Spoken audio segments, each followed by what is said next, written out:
Bien, buenos días.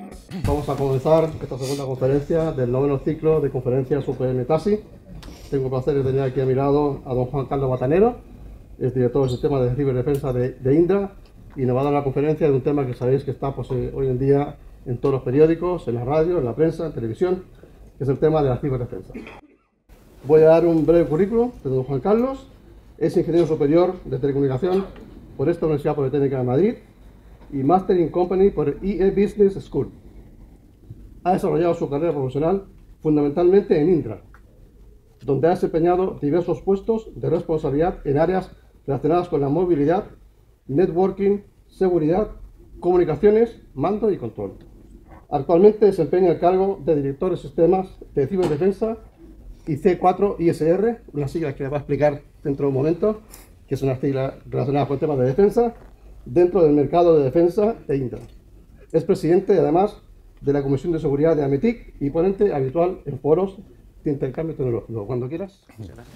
Muchas gracias, Jorge. Muy buenos días a todos. Muchas gracias por vuestra presencia. Para mí, la verdad, resulta un placer compartir un entorno universitario, algunos de los temas que en este momento están más de moda. Vamos a hablar durante los próximos 40-50 minutos.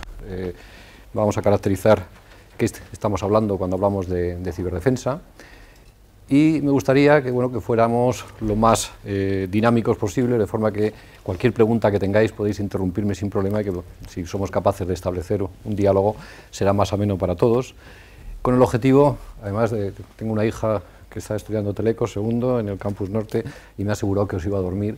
Yo pido a la cámara que de vez en cuando vea la audiencia para que vea que esto no va a ser cierto, ¿no?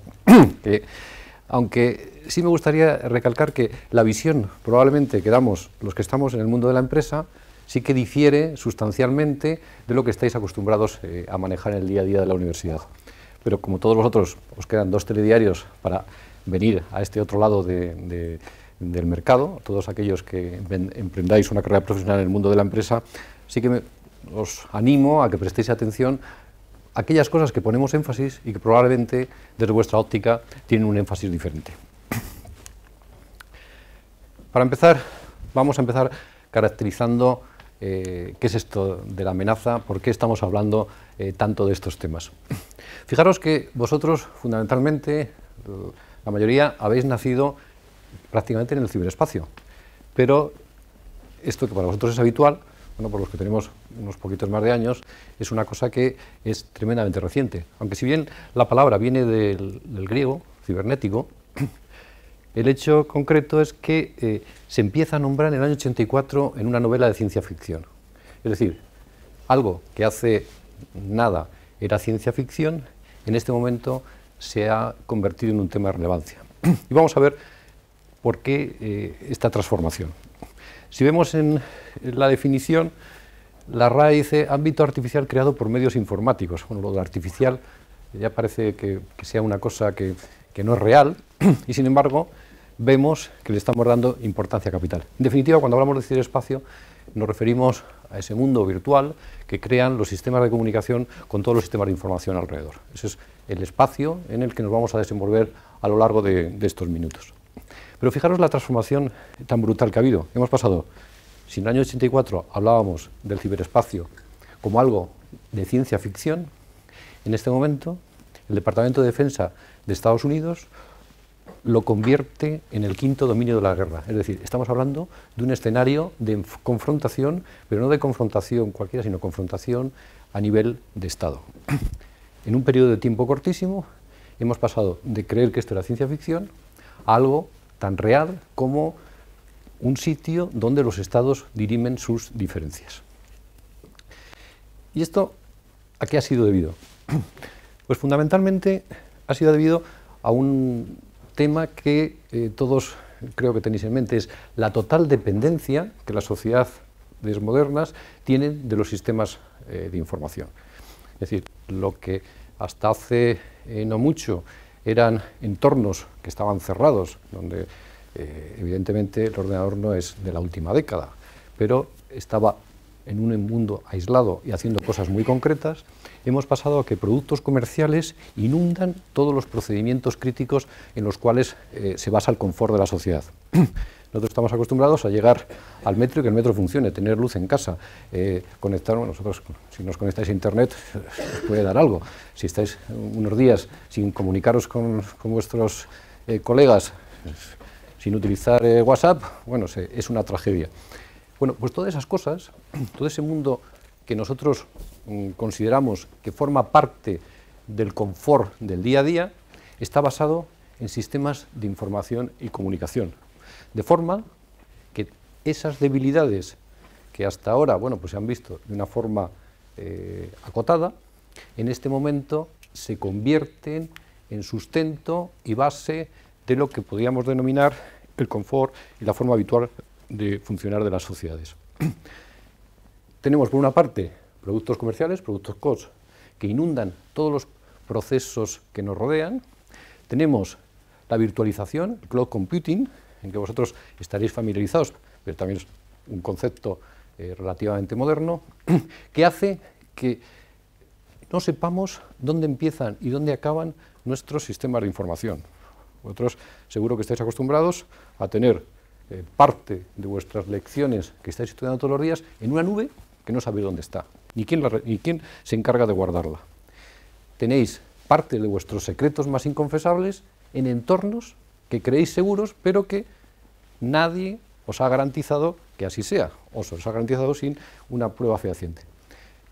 Como dentro de unas semanas vais a tener al responsable de delitos telemáticos de la Guardia Civil, bueno, pues se encargará de profundizar en este tema. Pero fijaros que, por una parte, tenemos productos comerciales que inundan todos los procesos críticos de nuestra sociedad, tenemos un entorno virtual en el que no sabemos dónde empiezan y acaban las cosas, y por otra parte, pongo ahí una palabreja, que supongo que habréis oído, Stuxnet, que es un virus informático, que es la primera prueba fehaciente, contrastada y estudiada en que un Estado se enfrenta a otro. En concreto, este virus informático consiguió llegar a las turbinas de enriquecimiento de uranio de Irán, y el programa nuclear de Irán se vio retrasado en aproximadamente 2 años, según unos cálculos o hay otros.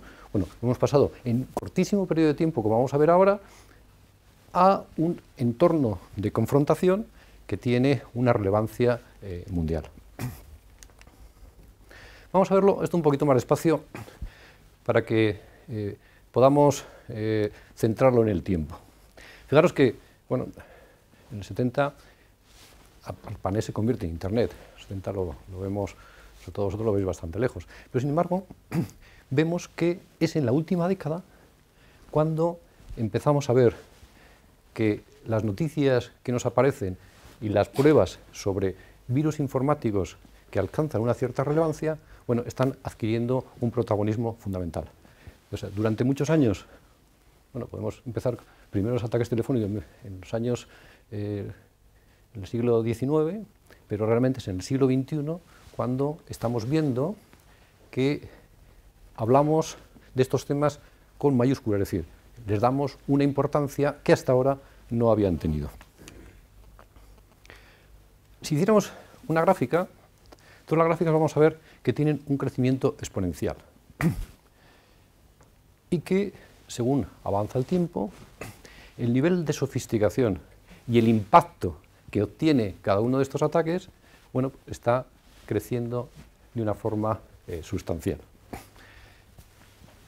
Si nos remontamos a unos años, bueno, pues hablábamos de gusanos, que además en muchos casos, o virus, partían de entornos universitarios, de pequeños hackers, estudiantes, que hacían pequeñas barrabasadas, y llegamos en este momento a que eso se ha convertido en un proceso, llamémoslo industrializado, como veremos más adelante. Pero es importante quedarnos que en un periodo de tiempo muy corto, este crecimiento está adquiriendo una relevancia capital de una forma exponencial. ¿Cómo ha sido esta evolución de los atacantes y su motivación? Como decía, los primeros datos de hackers, la mayor parte eran entornos científicos, llamémoslo frikis, que con un afán de notoriedad lanzaban al ciberespacio pequeños elementos, llamémoslo dañinos mínimamente, en el que dejaban su firma, pues como podían dejarla en cualquier otro entorno. Pero estamos hablando de los años 90 y 2000. Paulatinamente, lo que ha ocurrido es que eso que era simplemente sin ánimo de lucro y con un afán exclusivo de notoriedad, se ha empezado a industrializar. Y los objetivos que se persiguen ya no son exclusivamente sin ánimo de lucro, y entra la orientación comercial con una orientación específicamente de ganar dinero. En la década, en los últimos, a partir del 2005 diría, aparecen cibercriminales, aparecen ciberdelito, aparecen bandas mafiosas que utilizan el ciberdelito para lucrarse y que persiguen ya objetivos económicos. Pero hasta en este tema estamos sufriendo un salto cuántico. Empezamos a ver, llamémoslo, pequeños delincuentes que llegaban a hacer daños comerciales usurpando tarjetas de crédito, cogiendo pequeñas cantidades de dinero, a bandas criminales, organizaciones especializadas que persiguen unos objetivos de mayor alcance. Y el último estadio de este desarrollo son los fenómenos que podríamos denominar de ciberguerra, es decir, enfrentamientos Estado-Estado en el que existen unos objetivos comerciales, pero también estratégicos. Y esta historia, como decimos, solo acaba de comenzar. Quiere decir que estamos en un momento en el que esto continúa desarrollándose.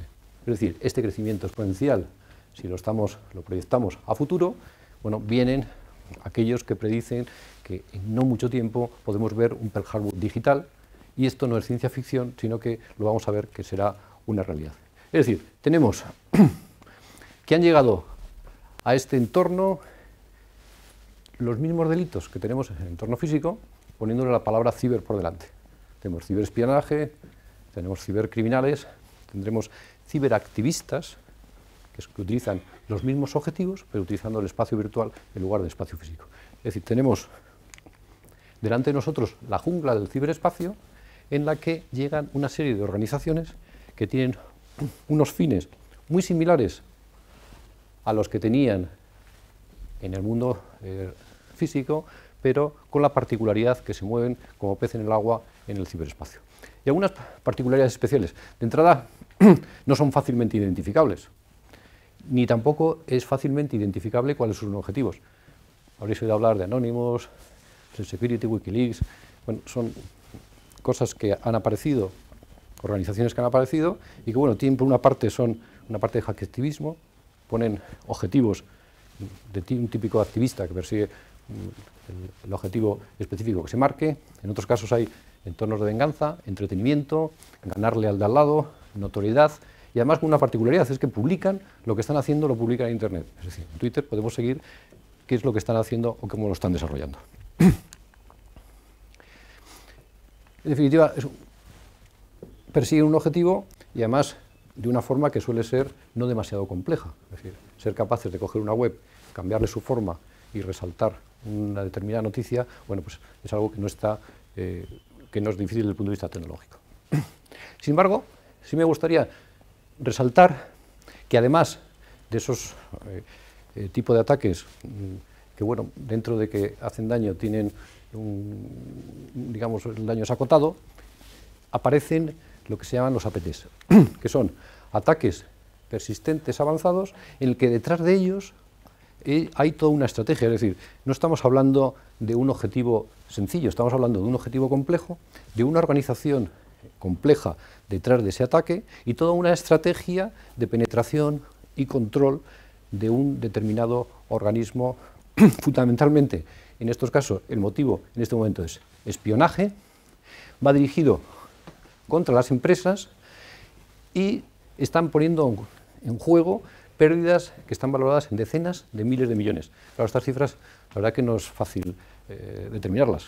Podemos encontrar miles de estudios, siempre son cifras de vértigo, estamos hablando de números que es difícil que nuestra mente entienda, pero si vemos el número de sucesos que hay, los que están reconocidos y los que están por reconocer, bueno, pues eso nos da una idea de que estamos ante una situación preocupante. Pero como os digo, no estamos hablando de ataques cualquiera, o sea, todas las empresas tecnológicas estamos sufriendo en este momento ataques que van perfectamente dirigidos a objetivos muy concretos. Y eso no se hace con dos amiguetes ni se hace en 2 días, ¿no? Estamos hablando de una intencionalidad muy dirigida y con poderes económicos fuertes que están detrás de ellos. Si analizamos cuál es el contexto de estas nuevas amenazas, hay una característica que sí me gustaría resaltar, es que el conocimiento y la información del atacante, según pasa el tiempo, es necesariamente menor. En vez de, o sea, estamos creciendo, vemos ataques más sofisticados, pero en cambio el conocimiento requerido es inferior a aquellos hackers de los años 90 que pretendían simplemente neutralidad y que lo hacían sin ánimo de lucro. ¿Por qué es esto? Bueno, porque estamos llegando a que se está consolidando toda una industria relacionada con el cibercrimen. Y esto hace ese crecimiento que veíamos exponencial. Es decir, estamos viendo un menor conocimiento, según pasa el tiempo, y en cambio una mayor sofisticación de la tipología de los ataques y de las consecuencias de los mismos. Y para esto, bueno, pues veremos qué podemos hacer, ¿no? Pero me gustaría centrarme en una característica, es la característica de conflicto asimétrico. ¿Qué significa esto? Significa que estamos hablando de que un grupo minúsculo de personas puede poner en jaque a una organización de gran relevancia, sea industrial, sea política, incluso a un Estado. Estamos viendo que tiene una característica especial por el hecho de que existe anonimato, es difícil identificar la raíz del atacante y se esconde en un mundo virtual que en este momento, bueno, pues no es fácil de caracterizar. Y además en un entorno legal también que se está desarrollando. Estamos hablando de un reto en que estamos construyendo la forma de defendernos. Y me gustaría resaltar en esta transparencia la importancia que está adquiriendo. Estamos viendo aquí que un ciberataque contra la empresa de defensa de Japón, la web de la BBC, lo pone por encima de la bajada del rating de Standard & Poor's Italia. O sea, si algo estamos hablando todos estos días es del impacto económico del famoso rating de la deuda y los millones que a su alrededor conllevan estas decisiones. Bueno, pues estamos viendo una web como la BBC en la que estamos poniendo por encima la relevancia de un ataque cibernético, por encima de una noticia como es la bajada del rating de deuda. Bueno, decir que está de moda todo lo relacionado con el ciberespacio y un entorno medio tiene que llamar la atención de sus lectores, pero en cualquier caso no deja de ser significativo si tenemos en cuenta el volumen económico que mueve una bajada del rating de deuda y lo pone al mismo nivel que un ataque cibernético a las empresas de defensa de Japón. Es decir, estamos hablando de una preocupación que va más allá de los entornos, llamémoslo domésticos, estamos hablando de una preocupación a nivel mundial. Por resumir un poquito a qué tipo de amenaza nos estamos enfrentando, bueno, hemos visto guerra asimétrica, no tienen por qué ser los contendientes de la misma magnitud ni importancia económica, pequeños actores son capaces de poner en jaque las infraestructuras críticas del país, entre otras razones porque supongo que habréis oído que la mayor parte de los sistemas de control industrial están manejados por sistemas SCADA. Bueno, pues sistemas SCADA, en la medida que son vulnerables, con mayor o menor dificultad, vemos que todo lo que nos rodea tiene una potencial vulnerabilidad. Y eso es un cambio de concepto paradigmático de lo que ha sido el problema en la década anterior en la década actual. Es decir, como hemos dicho, todo lo que son sistemas de información está manejado por productos que potencialmente son vulnerables. Es difícil asignar culpabilidad. No es fácil, si no tienes tipificado al culpable, cómo responder a él. Se habla de los ataques chinos, los ataques rusos, pero es difícil llegar a saber exactamente si ese ataque que viene de un entorno aparentemente localizado, detrás de él no está otro gobierno que esté en un punto diferente. Es decir, cómo ser capaces de identificar el ataque y cómo ser capaces de responder a esos ataques es lo que en este momento se está, digamos, dilucidando. Y hay una constante que me gustaría recalcar también, es que actores que son independientes de estados están empezando a ser patrocinados por los estados. Es decir, el conocimiento no está en los propios estados, el conocimiento de, digamos, la tecnología relacionada con las ciberguerras está en entornos civiles. Sin embargo, los estados lo que están haciendo es patrocinar, comprar esa tecnología y esos objetivos de ataque. Y en este momento hay también una constante, es que los gobiernos saben que hay una amenaza, tienen un grado de preocupación, pero en cambio están definiendo cómo combatirla. Es decir, no existe una estrategia clara de cómo combatir o cómo hacer frente a esta amenaza.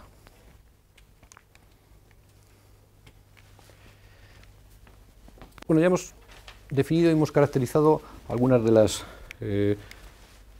digamos, de los puntos que son más significativos en el entorno de la amenaza. Vamos a pasar a ver cómo podemos responder a ella. Antes de nada me gustaría, ya que estamos hablando de ciberdefensa, definirla. Un tema que hay que decir es que en este mundo las definiciones, valga la redundancia, están por definirse. No existe todavía un consenso global sobre la definición de cada uno de los términos. Pero en definitiva, yo diría, hay una pregunta que siempre se hace, ¿qué diferencia hay entre ciberdefensa y ciberseguridad? Pues exactamente la misma que entre seguridad y defensa. Es decir, estamos hablando de la misma tecnología y simplemente varían los objetivos que perseguimos. Por centrarlo de alguna forma, yo diría que ciberdefensa es el conjunto de medidas técnicas, políticas y organizativas. Esto es importante. No estamos hablando solo de medidas técnicas, sino estamos hablando de medidas técnicas, políticas y organizadas enfocadas a proteger los sistemas de información y comunicación. Eso en términos generales. En el ámbito militar le aplicamos una serie de objetivos adicionales, ¿no? Tenemos que la protección no solo es de sistemas propios, sino de sistemas de terceros, y que se plantea, y en algunos países lo veremos, la posibilidad de un ataque cibernético como respuesta y como posibilidad de incrementar la seguridad. En definitiva, yo creo que vamos a trasladar al mundo del ciberespacio las mismas formas, usos y costumbres que tenemos en los medios físicos con las particularidades específicas del medio. Me gustaría recalcar 4 particularidades de cualquier sistema de ciberdefensa. Por una parte, nuestro objetivo es prevenir que esos ataques puedan ocurrir, es decir, adelantarnos al ataque. Ahí tenemos los temas de ciberinteligencia, que en este momento tan de moda están.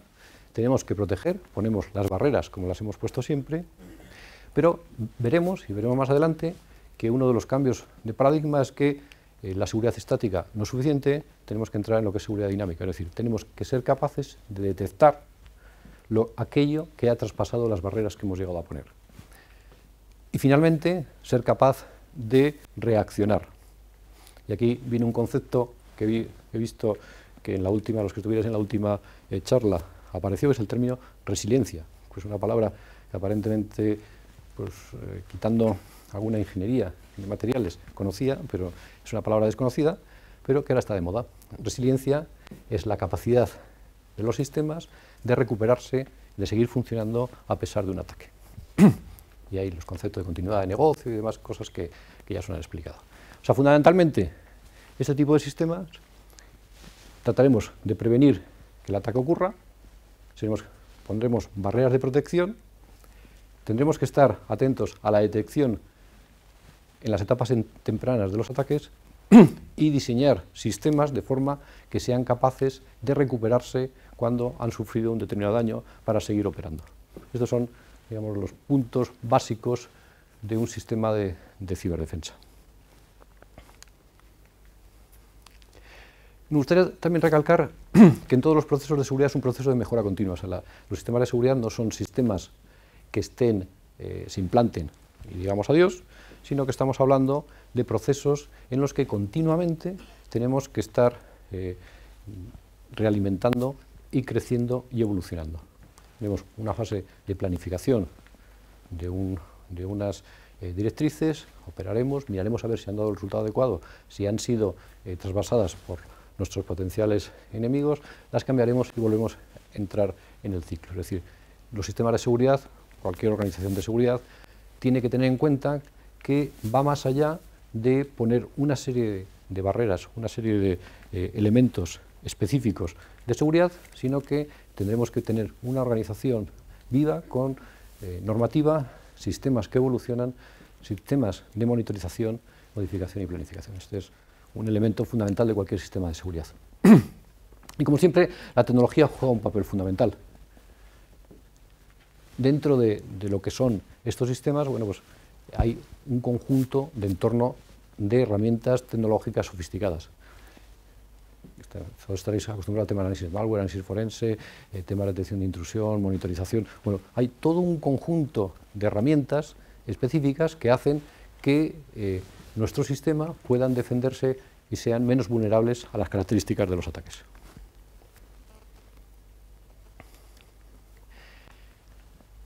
Hay que entender, y pongo aquí una frase de un secretario de Defensa americano, que la mentalidad de fortaleza en entorno cibernético no vale. O sea, no podemos poner una barrera suficientemente segura para decir, detrás de esta barrera estamos seguros que nada va a ocurrir. La defensa en profundidad, que es un método tradicional de las herramientas de seguridad, de las infraestructuras de seguridad, bueno, lo que hemos visto es que no es suficiente. Es decir, podemos poner una serie de barreras y tardarán más o menos tiempo en penetrarlas, pero lo que podemos estar seguros es que tarde o temprano esas barreras se van a ver sobrepasadas por las herramientas, las técnicas, la paciencia de nuestros potenciales enemigos. Volviendo a lo que hemos denominado uno de los ataques que en este momento son más sofisticados, lo que hemos denominado APT, fijaros que tiene una serie de fases. Primero, imaginaos que formamos aquí un comando y queremos llegar a vulnerar y a extraer información de un país que determinemos X y ponemos a Jorge al frente del cibercomando, pues lo que tiene que ser él, ¿no? Fijaros que la dificultad que tenemos es extrema, porque si nos queremos llegar a Pensilvania, bueno, pues primero tendremos que saber qué hay allí que nos pueda interesar. Tendremos que planificar unos objetivos y empezar a extraer información para ser capaces de llegar a un punto que está lejano, que sabemos que puede tener muchas cosas interesantes, pero que desconocemos completamente. Es decir, tendremos que empezar con un acopio de información. Una vez que seamos capaces de identificar el objetivo, tendremos que ser capaces de entrar. Y aquí tenemos que buscar una brecha, algo que por algún punto, siempre hay alguna vulnerabilidad, seamos capaces de aprovecharla para entrar en el sistema al cual queremos controlar. Y siempre se encuentra. Aquí en este momento, los comandos que se dedican al espionaje, hasta la fecha fundamentalmente industrial, primero cuentan con todo el tiempo del mundo, no tienen prisa, y cuentan con un mercado cada vez superior en que las vulnerabilidades se venden. Hemos visto, por ahí he oído hablar de las vulnerabilidades del día cero, de las unidades web. Bueno, esas vulnerabilidades que nos permiten entrar en los sistemas se venden, sobre todo las que más valor tienen, lógicamente, son aquellas que no las conoce nadie, no están en conocimiento de las empresas que se dedican a neutralizarlas. Una vez que hayamos encontrado una brecha, un punto de entrada, que puede ser simple o complejo, bueno, ya tenemos un nexo de unión con la red objetivo. A partir de ahí, tendremos que establecer un punto de mando y control. Es un punto en el que seamos capaces de comandar las operaciones dentro de nuestra red objetivo. Y vamos, paso a paso, digamos, colonizando la red que es objetivo de nuestro ataque. A partir de ahí, buscaremos una brecha para acceder al sistema de credenciales. Siempre habrá un administrador que tenga permisos de administrador del servidor de dominio, que cometa una irregularidad o un descuido y a partir de ahí colonizar las claves del administrador. Y en ese momento tendremos toda nuestra red a nuestro servicio. A partir de ahí es tema de ir buscando aquellos puntos de información que son de nuestro interés y ir recopilándolos en nuestro entorno. Bueno, esto que parece un cuento de una película, esto se está produciendo absolutamente todos los días. Y os daríais una sorpresa, empresas, si miráis en la prensa, empresas de gran tamaño y de gran sofisticación tecnológica han descubierto que en un momento dado estaban colonizadas por un agente exterior y que su información se estaba sacando a las puertas. Detrás de todo esto, como hemos dicho, no vamos a encontrar un grupillo pequeño. Detrás de todo esto encontramos organizaciones con un potencial económico y una infraestructura de importancia. Estamos hablando de que estamos empezando a mover miles de millones de euros en este tipo de transacciones delictivas. Y como comentaba, el cambio de paradigma es que no podemos quedarnos quietos o creer que nuestro entorno es seguro porque hemos implementado unas medidas de seguridad. Es decir, tenemos que estar continuamente analizando, comprendiendo lo que está ocurriendo y reaccionando, porque este es un elemento que continúa, un mundo en el que cambia muy activamente y con el paso del tiempo a la velocidad del vértigo. Es decir, tendremos que pasar de una seguridad estática a una seguridad proactiva en tiempo real. Y eso es uno de los aspectos fundamentales que tenemos que tener en cuenta en los sistemas de seguridad. ¿Qué pasos hay que ir dando? Bueno, el fundamental es conciencia de la situación. Nosotros podemos creer que estamos muy seguros porque no vemos o no tenemos constancia de que nuestro sistema esté vulnerado. Sin embargo, tenemos que ser conscientes de que eso puede estar ocurriendo y ser proactivos en la búsqueda de la potencial vulnerabilidad y, por tanto, la reacción para buscar la solución. Es importante empezar por una serie de riesgos. Tenemos que ser conscientes de lo que tenemos a nuestro alrededor y cuáles son los riesgos fundamentales a los que nos enfrentamos. Tenemos que ser metodológicos, con unas políticas y procedimientos tecnológicos. Tenemos que tener mecanismos de control para saber que nuestra organización está haciendo los deberes tal cual los hemos planificado y, en definitiva, ser capaces de colaborar con organismos externos que nos den una visión de lo que está ocurriendo en otros sitios, porque eso nos permitirá adelantarnos y reaccionar de una forma más activa. Y en este panorama, ¿qué están haciendo los Estados? Como he dicho al principio, estamos ante un problema global que está por encima de las organizaciones y está al nivel de los Estados. El primero que he relacionado, como suele ser habitual, es Estados Unidos. Estados Unidos, fijaros que es importante las fechas, hay un montón de normativa alrededor que no vamos a entrar, pero ya en febrero de 2003 habla de la seguridad del ciberespacio. O sea, digamos, se está adelantando pues, prácticamente a todo los movimientos que han venido posteriormente. Y crea un cibercomando, que habréis oído hablar de él, que es una unidad del ejército específica para guerra cibernética. Es decir, crea toda la normativa alrededor y lo plasma en un comando cibernético dentro de la organización militar americana. En Europa se han tomado medidas. Si miráis las fechas, bueno, pues van un poquito por detrás. Existe toda una estrategia nacional de ciberseguridad, estrategia nacional de ciberdefensa, pero sin embargo, si habéis estado atentos, por ejemplo, el Reino Unido hace aproximadamente unas semanas tuvo un debate en el Parlamento británico porque, aunque habían puesto encima de la mesa una partida presupuestaria nada desdeñable. Estamos hablando de 600 millones de libras.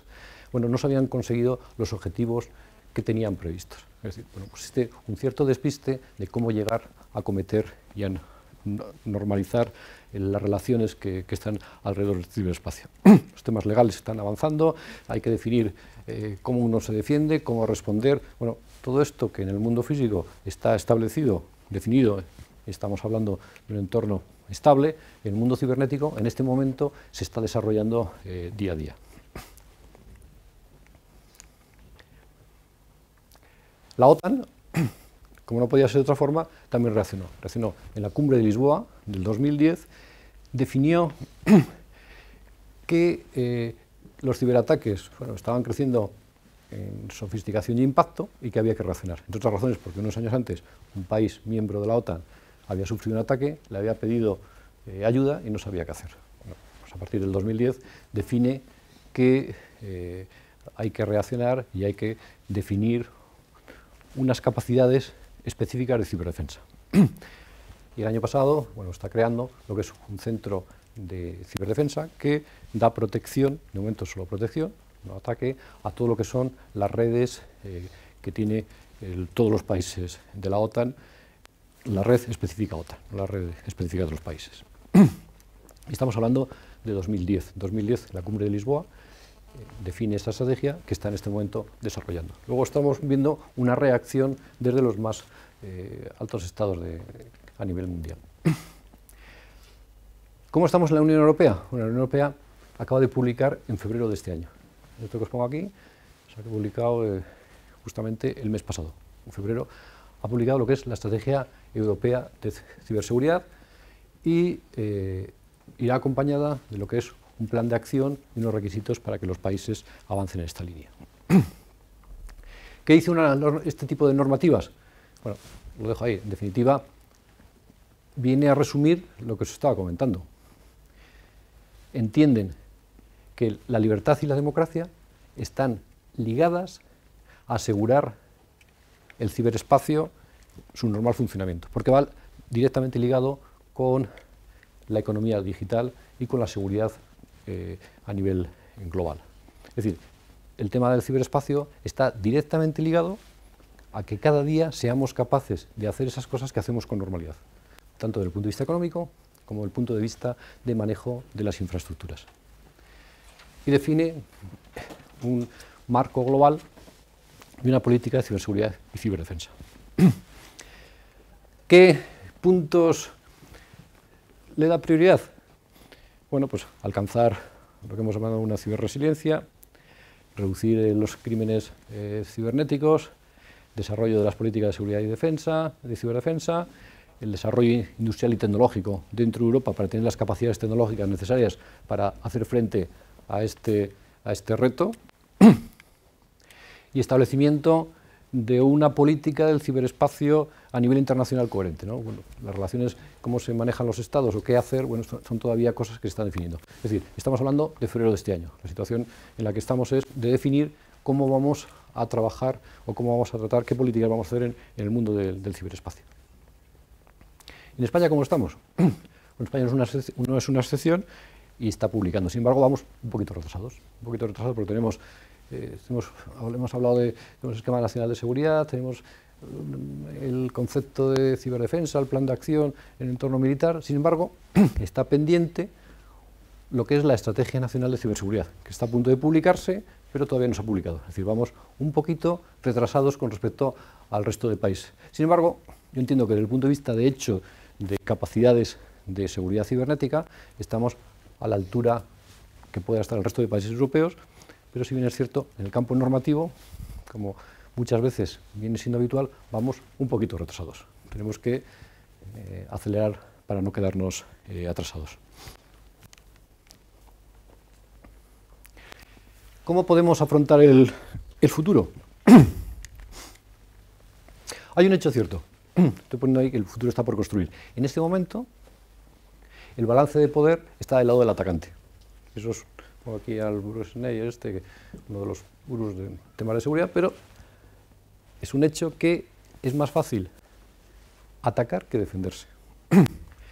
Y además, por mucho que intentemos estar completamente seguros, bueno, pues eso hoy por hoy es imposible. Tenemos que tener un nivel de seguridad confortable y la capacidad de reacción por si las barreras de seguridad que hemos puesto tarde o temprano se vean rebasadas. O sea, no existe una defensa natural, un sitio donde escondernos y decir, aquí estamos completamente seguros, salvo que nos aislemos sin una comunicación y sin nada de lo que estamos habituados, con lo cual lo que estaríamos haciendo sería no estar en un entorno seguro, sino estar en un entorno en el que no somos capaces de convivir. Y como muestra de esta afirmación, fijaros, la media de los virus y ataques que hayamos podido ver, estamos hablando que requiere unas decenas de líneas de código, mientras que el software de seguridad que hace frente a esos virus, estamos hablando millones de líneas de código. Es decir, mientras un hacker es capaz de descargarse de Internet o con un dinero comprar una vulnerabilidad y ser capaz de entrar en un determinado sitio, hacen falta millones de líneas de código y el esfuerzo y dinero que eso conlleva para, bueno, ser capaces de protegernos de este tipo de amenazas. En definitiva, estamos en un entorno en el que cada vez es más vulnerable, cada vez dependemos más de la movilidad, cada vez dependemos más de la virtualización, del cloud computing, las redes sociales. Estamos en un entorno en el que en este momento tenemos millones de dispositivos conectados, pero que en breve la tendencia es a tener decenas de miles de millones de dispositivos conectados. Estamos hablando que la tendencia, como habéis visto, es a que todos nuestros dispositivos electrodomésticos en breve estén conectados por Wi-Fi, conectados a Internet y de una forma o de otra recibir información de control o información del tipo que sea.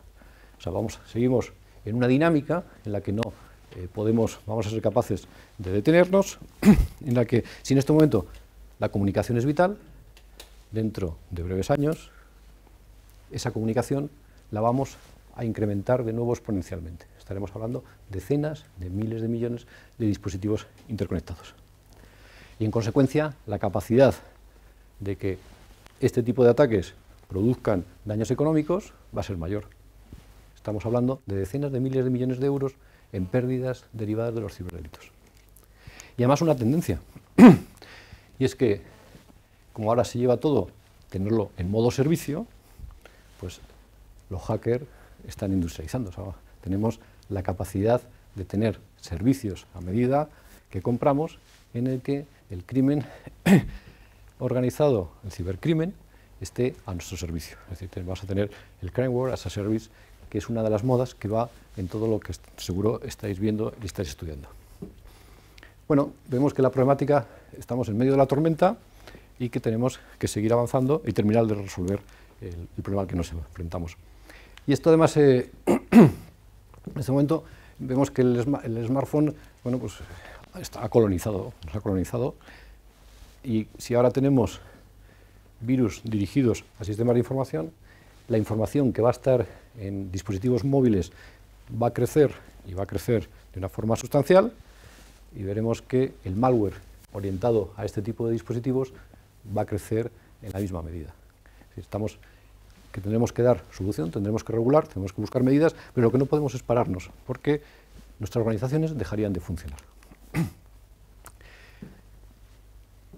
Aquí vemos una de los malware que son típicos en el mundo del smartphone, pero que todavía estamos en un estado muy preliminar. Estamos hablando de cosas que no tienen una relevancia fundamental, pero la tendencia es a que toda la información esté en dispositivos móviles, con lo cual el impacto de estos ataques, que ahora son, llamémoslo, de poca envergadura, vamos a ver que van a tener una significación sustancialmente mayor en el corto plazo. Y como siempre, bueno, pues esto ataca la vida diaria. Vemos aquí un caso muy sonado que es el robo de unas fotos de Scarlett Johansson, ¿no? Que eso puede afectar a cualquiera de vosotros. Es decir, no solo estamos hablando de afectar a grandes organizaciones, sino que la vida diaria de las personas se pueden ver afectada por este tipo de ataques. Y volviendo a cómo afrontarlo, bueno, vuelvo a recalcar el tema de conciencia de la situación. Es fundamental que seamos conscientes del problema que estamos. Siendo conscientes, seremos capaces de atajarlo adecuadamente. ¿Cómo? Con organización, concienciación. Ahora tenemos un problema que es el tema presupuestario. Estamos en un momento de crisis aguda y bueno, pues no es el mejor momento para invertir. Sin embargo, hay que tener en cuenta que lo que habrá que hacer es desviar partidas presupuestarias de unos entornos a otros, porque el problema que se va a derivar de la no inversión en este tipo de tecnologías puede ser dramático en muchos casos.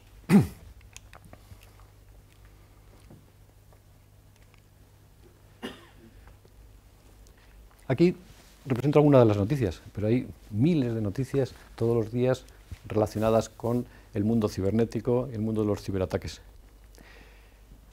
Esta situación es una situación que vamos a seguir viviendo y vamos a seguir viéndola de una forma creciente paulatinamente, hasta el punto de que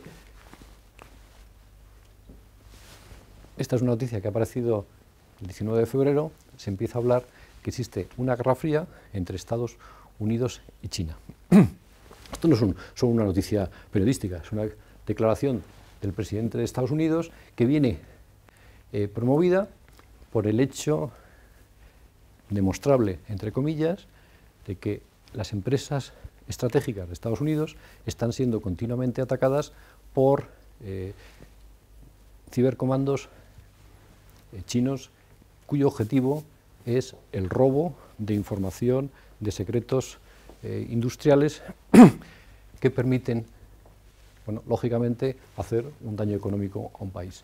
Esa situación que se está produciendo día a día y que empieza a ser demostrada, bueno, pues está poniendo encima de la mesa una reacción en la que, directa o indirectamente, se está diciendo que puede haber una reacción cinética, física, a lo que ha sido un ataque cibernético. Bueno, con esto lo que quiero demostrar es que estamos en un problema absolutamente de actualidad y que vamos a ir avanzando y resolviendo paulatinamente con los parámetros que hemos ido definiendo.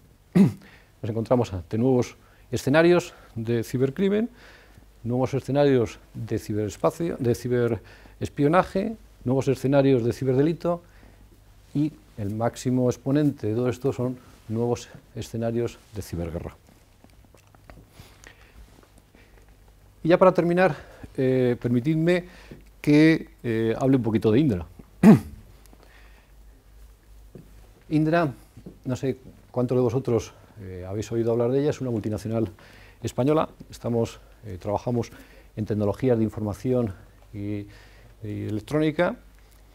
Somos en este momento 42.000 profesionales trabajando en Indra con 3.000 millones de ventas. Bueno, estamos hablando de la empresa española más importante de tecnologías de la información y una de las principales en el mundo, ¿no? Y uno de los puntos fundamentales son los recursos que se dedican al I+D. Bueno, como vosotros estáis a punto de llegar al mercado de trabajo, os animo a que consideréis Indra como uno de los sitios donde podéis desarrollar vuestra carrera profesional. Trabajamos con universidades, tenemos alianzas con partners. Bueno, en definitiva, digamos que estamos a la vanguardia en tecnología en un mundo que es realmente cambiante y sofisticado. Y además uno de los puntos en los que hacemos especial hincapié son los temas de ciberseguridad. Con lo cual, bueno, todos aquellos que creéis que vuestro futuro profesional va a ir por esta línea, que sepáis que dentro de Indra, bueno, pues uno de los temas, una de las divisiones que son más importantes, en las cuales tenemos aproximadamente unas 400 personas trabajando y que, bueno, nuestro objetivo es seguir liderando y estando a la cabeza de este tipo de tecnologías. Contamos con un centro de operaciones de seguridad. Bueno, simplemente quería dejar la cuña publicitaria para que conozcáis algunos datos de lo que es la empresa en la que desarrollo mi actividad. Y no me queda nada más que agradeceros vuestra atención y estar a disposición de un debate que podamos hacer un poquito más divertido esto, porque he visto alguno que se ha dormido, pero no mucho, la verdad que... Bien, muchas gracias, Juan Carlos. ¿Preguntas? Yo tengo por aquí alguna guardada, pero en fin. Preguntas, sí. Bueno, tú verás. A propósito de la ciberdefensa, cuando nos has mencionado,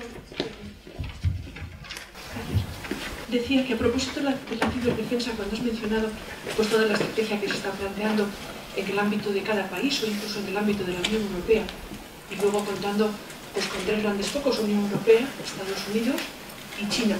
A mí me surge una duda y es si no va a ser necesario una especie de ONU o de ciber-ONU que regule qué cosas se pueden hacer o no se pueden hacer en el contexto de cada país, como que justifique alguna acción en la ciberdefensa. Me explico, entre China y Estados Unidos, si ante un hecho que aparentemente tendrá sus evidencias, pero que no está en el conocimiento público, Estados Unidos decide un ataque físico,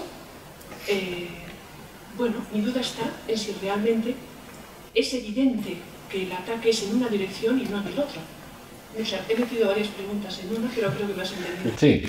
Gracias. Yo te diría, desde mi punto de vista, el mundo virtual, yo he desarrollado siempre mi carrera profesional en entornos, lógicamente, de sistemas de información, con lo cual he vivido muchas experiencias de pasar del mundo físico al mundo virtual.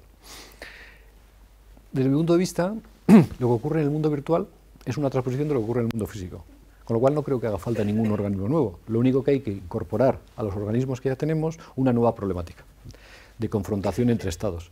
Es decir, los estados dirimen sus diferencias en entornos de confrontación. Bueno, pues ahora tenemos un nuevo entorno de confrontación donde los estados van a empezar a dirimir sus diferencias y hay que regularlo. ¿Pero la ONU regula eso ya? Están paulatinamente incorporando los organismos este nuevo concepto. Entonces lo que ocurre, yo antes decía que los estados saben que tienen un problema pero no saben cómo resolverlo. Bueno, se está avanzando en cómo resolverlo. Pero efectivamente es un problema que hay que resolver. Pero fíjate que en estos últimos años nos hemos enfrentado a otra guerra asimétrica, que es el terrorismo global, Al-Qaeda. Hemos visto unos hechos en la última década que no nos hubiéramos imaginado 2 décadas antes los que ya habíamos nacido, que somos algunos de los que estamos aquí. Entonces, se le ha hecho frente de una forma específica porque era un fenómeno nuevo. O sea, no había el concepto de terrorismo global, modelo Al-Qaeda, no existía. Hace unos años no existía. Y bueno, pues ha habido que regularlo y ver cómo se ha enfrentado. Y se ha enfrentado, la forma de afrontarlo ha sido muy diferente y además bastante polémica, ¿no?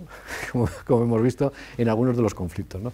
Bueno, pues aquí va a ocurrir lo mismo. Tenemos que definir cómo vamos a afrontar este nuevo tipo de conflicto. Pero yo no creo que hagan falta organismos nuevos. Simplemente hace falta incorporar a los organismos actuales una cultura de ciberdefensa y ciberseguridad que en este momento no tienen. ¿La pregunta sí por allí? Sí.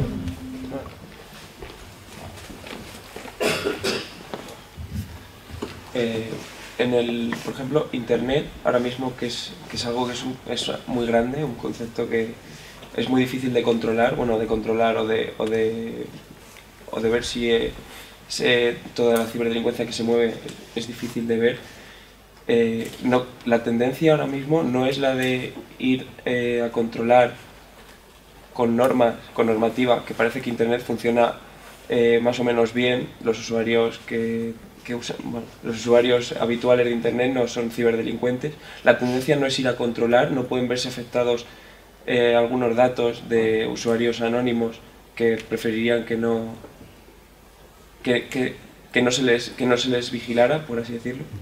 Hombre, la tendencia cuando hay una problemática, pero sigo diciendo, en el mundo físico es igual.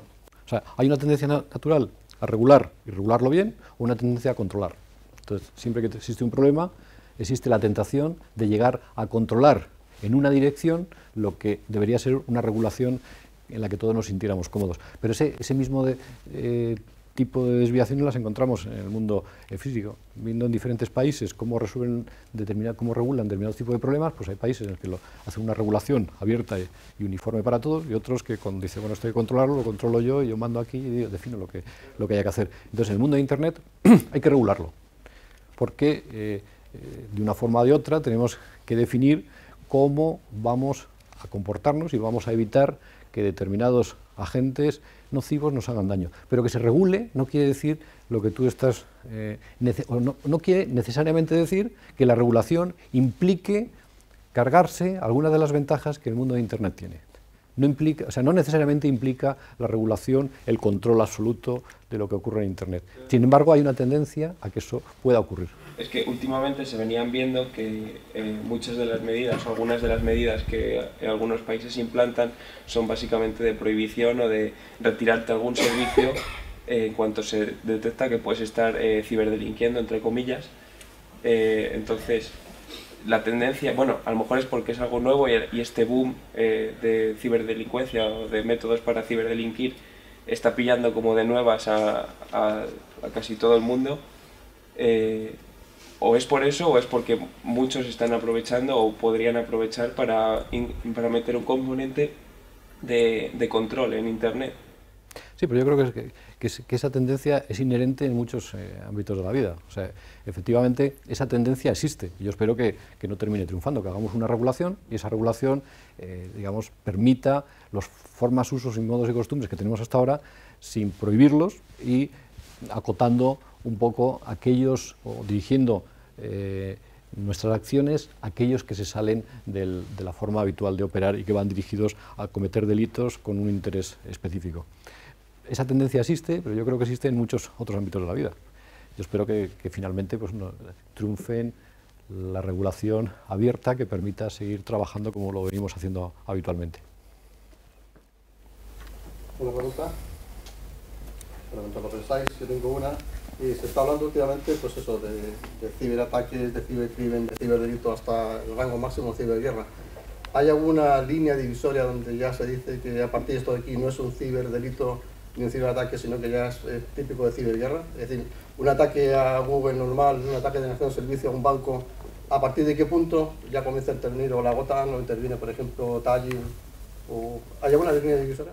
Bueno, yo creo que la línea divisoria es cuando detrás de una acción se encuentra un gobierno. Yo creo que esa, desde mi punto de vista, la línea divisoria entre un ciberdelito y una ciberguerra. Cuando estamos viendo que detrás de determinadas acciones están patrocinados los estados, bueno, estamos hablando de una confrontación de estado a estado, que yo entiendo que es lo que denominamos guerra. En el caso que, por ejemplo, un ataque que sufrió Google, se puede ser un ataque significativo de hace, por ejemplo, no horas, sino que hace días ese ataque.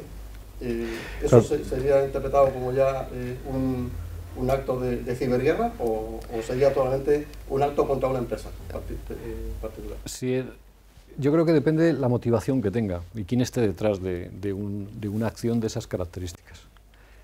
Si estamos hablando que solo afecta a Google, lo que pasa es que Google estamos hablando de unos servicios que utilizamos todos, bueno, pues probablemente sea, sin más, un acto terrorismo cibernético, ¿no? Porque lo que está es probablemente causando terror, ¿no? Yo creo que sería más un delito de ciberterrorismo. Para que fuera un delito de ciberguerra tendría que ir dirigido a algo más estratégico que afectara a la convivencia del país. Pues ahí le pondría la división, pero a veces es difícil que se considera acto de ciberterrorismo o acto de ciberguerra. Pero yo vuelvo a decir lo mismo. En estos actos que hemos visto de terrorismo global, bueno, pues esa disyuntiva también ha estado. De hecho, se han desatado guerras por contrarrestar actos terroristas que supuestamente estaban patrocinados por gobiernos. ¿Preguntas? Sí. ¿Se podría en algún caso, en alguna circunstancia, independientemente de lo que cueste, decir que un entorno o un sistema es ciberseguro? Yo me remito a lo que he comentado. La seguridad total no existe. Tendríamos que definir qué significa un entorno ciberseguro. Y una de las cosas para decir eso es la falta de regulación. Fijaros que estamos acostumbrados a comprar un juguete a los niños y decir que tiene norma de seguridad, que quiere decir bueno, que no tiene cosas pequeñitas que el niño se traga, bueno, una serie de normativas que todos hemos aceptado que eso se considera algo seguro. En tema de ciberseguridad eso no existe todavía. Existen algunas normalizaciones.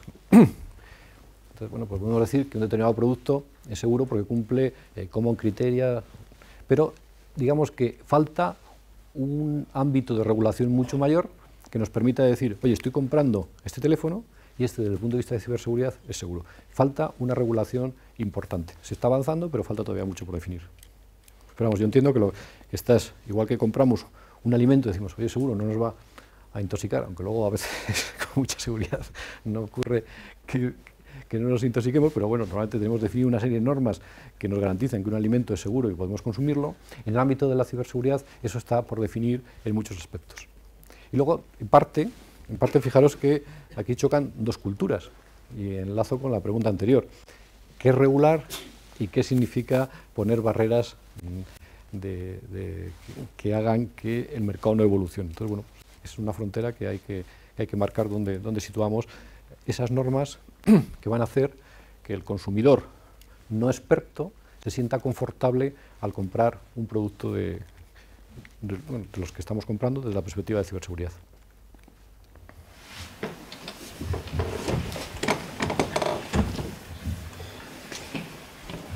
Buenos días. Mi pregunta va un poco en la línea de la de Jorge. En alguna de las transparencias había referencias a infraestructuras críticas, que lo ponías con siglas, CC y CC. Quería saber si hay algún tipo de registro, porque en el mundo real pues parece claro que, pues no sé, que una base aérea, por ejemplo, o los depósitos de agua del canal de Isabel II son infraestructuras críticas porque afectan a la defensa nacional, a la seguridad de la población y demás. ¿Hay algún tipo de registro de infraestructuras críticas para que se puedan defender de ciberataques? Sí. En España tenemos el Centro Nacional de Infraestructuras Críticas, que se encarga justamente de eso. Entonces, ha hecho un catálogo, tiene un catálogo de las infraestructuras críticas, las tiene definidas por diferentes rangos de importancia o de papel que jugar en la sociedad, y se está regulando cuáles son las normativas que deberán cumplir para que no se vean afectadas por los ciberataques. Pero también, como en todo, estamos en un momento de regulación. Pero existe el Centro Nacional de Infraestructuras Críticas, que es el encargado de hacer lo que estás comentando, pero está en fase de hacerlo. Bueno, una empresa pública, una compañía, lo que sea, ¿se tiene que ir a apuntar o es el propio centro el que dice, uy, lo que hacen estos señores es muy importante, les tenemos que meter aquí en nuestro teclado? No se tiene que apuntar, se define que es una infraestructura crítica. Lo que ocurre es que has dado con uno de los problemas. Las infraestructuras críticas están en manos privadas, entonces hay que definir qué se le puede exigir a una entidad privada para que eso que está manejando, que es crítico para la sociedad, cumpla las medidas de seguridad adecuadas. Pero es un tema de regulación, o sea, existen regulaciones en otro ámbito y aquí se está regulando ahora.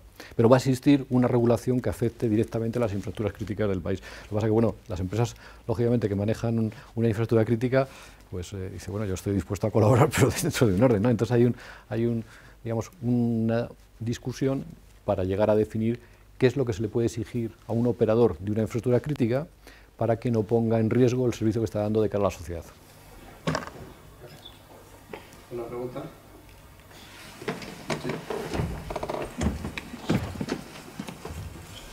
Sí. Yo quería hacer una pregunta a lo que se refiere con cómo está penado por ley lo de los ciberataques. Para hacer una idea, por ejemplo, ¿a qué otro tipo de delito podría compararse hacer un robo de información, por ejemplo? La normativa desde el punto de vista legal hay muchas lagunas y hay que llegar a llenarlas. Pero fíjate que un robo de información está penado, se robe de una empresa, tú llegas a una empresa, coges un plan estratégico, te lo llevas, está igualmente penado si te lo llevas desde Internet, siempre y cuando, lógicamente, te demuestren que te lo has llevado. Luego, el robo de información o muchos de los delitos que se pueden producir con la palabra ciber por delante son exactamente iguales que los que se cometen sin la palabra ciber. O sea, si tú llegas y robas información, pues tienes una legislación que hace que eso esté penado. Lo que ocurre es que bueno, hace falta que exista jurisprudencia, que se pueda demostrar, que los jueces entiendan esos conceptos de robar. Bueno, hay muchos alrededor, tiene que haber una maduración del entorno legal para adaptarse a este nuevo entorno de ciberdelincuencia. Pero bueno, si alguien está robando información, en este momento hay casos, y eso lo contarán la Guardia Civil, la Unidad de Delitos Telemáticos, os contarán pues, todos los ciberdelitos y cómo hacen para llevarlos delante de un juez y que sean penados adecuadamente. Preguntas, sí. ¿No pensáis alguna?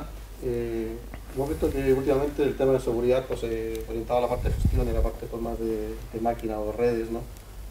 Está dando un vuelco y hay pues, más mercado de trabajo. Como esta gente está a punto ya de salir a trabajar, has dicho un poquitín de que existe la posibilidad de Indra, pero tú como directivo en la METIC, ¿no?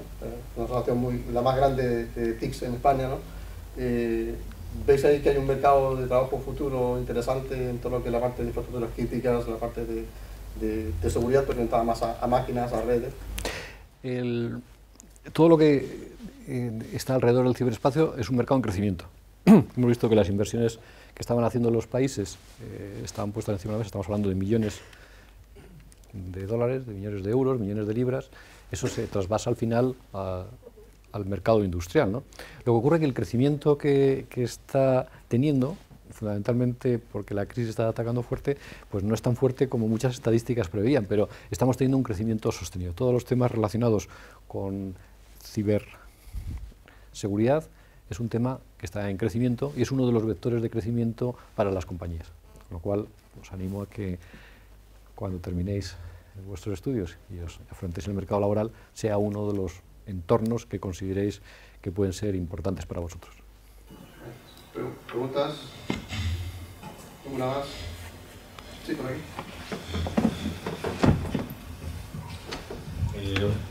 Hemos hablado mucho de vulnerabilidades técnicas.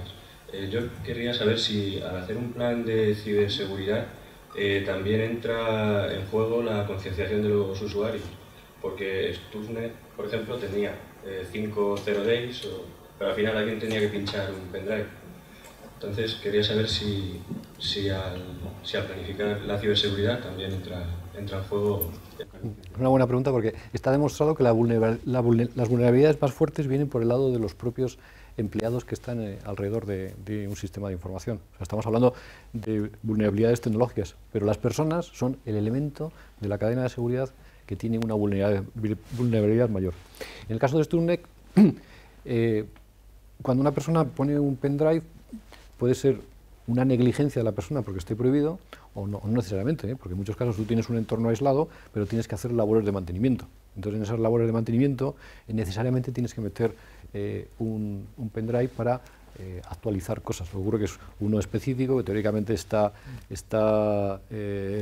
estudiado, que no tiene ningún elemento extraño, pero en muchos casos, o sea, ahí se producen dos situaciones. Una, que los elementos aislados, aunque están aislados, no están tan aislados, porque necesariamente tienen una conexión, aunque sea a través de pendrive periódica y aunque esté regulada por un pendrive específico, con lo cual es una forma en que un determinado virus puede llegar a entrar. Y en otros casos se produce realmente una negligencia, porque en un entorno en el que está específicamente prohibido poner un pendrive, alguien llega un momento y pone un pendrive para escuchar música cuando no debería hacerlo. Entonces, bueno, está demostrado, por una parte, que las personas son el elemento más vulnerable de las organizaciones, por donde pueden entrar, ser una brecha de seguridad, y por otra parte, está demostrado también que los elementos, aunque parece que están totalmente aislados, nunca están completamente aislados. ¿Una última pregunta? Sí. ¿Hay alguna última pregunta? Bueno, entonces, para terminar, solamente dije que ibas a comentar tú qué significaban las siglas esas, C4 y SR. Y pues, bueno, lo comentas y luego ya te... C4 y SR son siglas que responden a comando y control, mando y control, comunicaciones, ordenadores, inteligencia, vigilancia y sensores de detección. Bueno, no hay ninguna pregunta, pues quiero agradecer a Juan Carlos porque sé que estaba acatarrado y ha hecho un esfuerzo por venir. Sí, nada, muchas gracias. Yo no quería traer los virus. Claro.